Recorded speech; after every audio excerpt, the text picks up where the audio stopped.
ธีการเติมเงินด้วยตัวเองจาก Binance เข้าสู่ Bitanex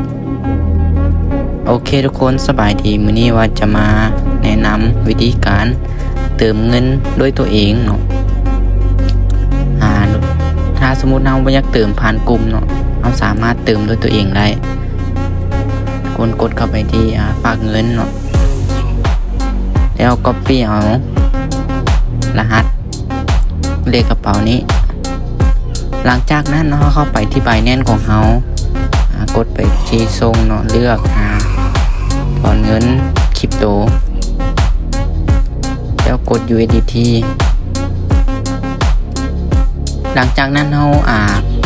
เอารหัสกระเป๋าที่ว่าเราคัดลอกอยู่ Bitanex เนาะเอามาวางสำหรับเครือข่ายแมน BEP Sound เนาะต้องเบิ่งดีๆเนาะถ้าหากว่าเครือข่ายผิดเนาะมันจะ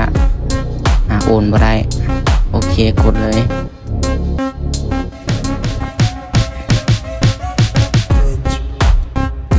กดยั่งยืน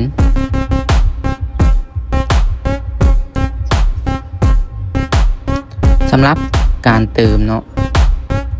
สะดวกแล้วก็ว่องไวคือมันจะเข้าอัตโนมัติเลยเนาะจะบ่ได้รอท่าอย่างนั้นโอเคเอาเข้ามาเบิ่งเนาะ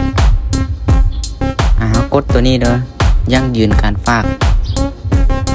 มันจะเขียนว่ากำลังแล้วหลังจากนั้นเนาะเอามาเบิ่งประวัติกันโอเค Binance ได้ปล่อยเงินออกเรียบร้อยแล้วเนาะเอากดรีเฟรชแบบนึงเบิ่งว่าเงินเขาจะเข้าบ่นี่เนาะทุกคนมันเข้าอัตโนมัติเลยสำหรับวิธีการเติมเงินด้วยตัวเองเนาะง่ายๆเนาะเมื่อเขาฝากเงินด้วยตัวเองสำเร็จแล้วเราสามารถเทรดได้เลยเนาะ